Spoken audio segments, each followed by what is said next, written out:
জয়পুরহাটের কালাই উপজেলা স্বাস্থ্য কমপ্লেক্সে আকস্মিক পরিদর্শন করেছেন স্বাস্থ্য ও পরিবার পরিকল্পনা মন্ত্রী সরদার মোহাম্মদ সাখাওয়াত হোসেন। রবিবার বিকেলে হাসপাতালের বিভিন্ন ওয়ার্ড ঘুরে দেখেন তিনি। এ সময় চিকিৎসা সেবা, রোগীদের সুযোগ সুবিধা ও হাসপাতালের সার্বিক কার্যক্রমের খোঁজ খবর নেন। পরে সাংবাদিকদের সঙ্গে আলাপকালে স্বাস্থ্যমন্ত্রী বলেন, উপজেলা পর্যায়ের হাসপাতালগুলোকে 50 থেকে 151 শয্যায় উন্নীত করা, ডায়ালিসিস সেবা সম্প্রসারণ এবং নতুন চিকিৎসক, নার্স ও ফার্মাসিস্ট নিয়োগের উদ্যোগ নেওয়া হয়েছে।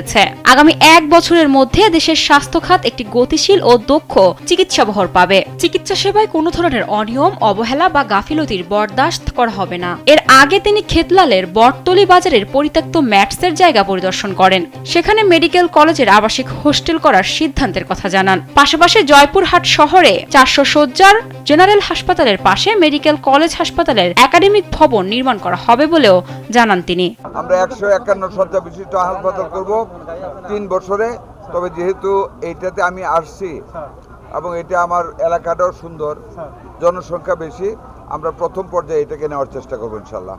প্রথম পর্যায়ে মেডিকেল কলেজের সাইট দেখে আসছি।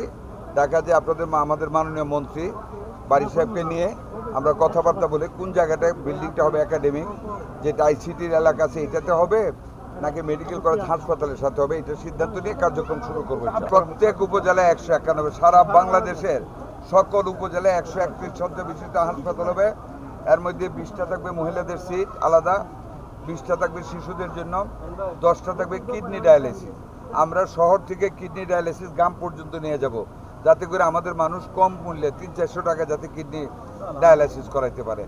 প্রথমত আমরা এবার শুরু করতেছি জেলা মেডিকেল কলেজ হাসপাতালে 50টা সিট দিচ্ছি ডায়ালিসিস, আর মেডিকেল কলেজের বাইরে যে জেলা সদর হাসপাতাল 10টা সিট দিচ্ছি। তার মানে প্রত্যেক জেলার সদর হাসপাতালে 60টা ডায়ালিসিস বেড পাবে।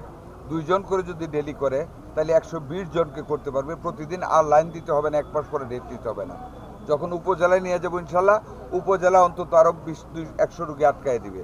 এতে করে আমাদের টার্সিয়ারি লেভেলে প্রেশার কম পড়বে, রুগীদের যাতায়াতে কষ্ট হবে না, পয়সা খরচ করতে হবে না।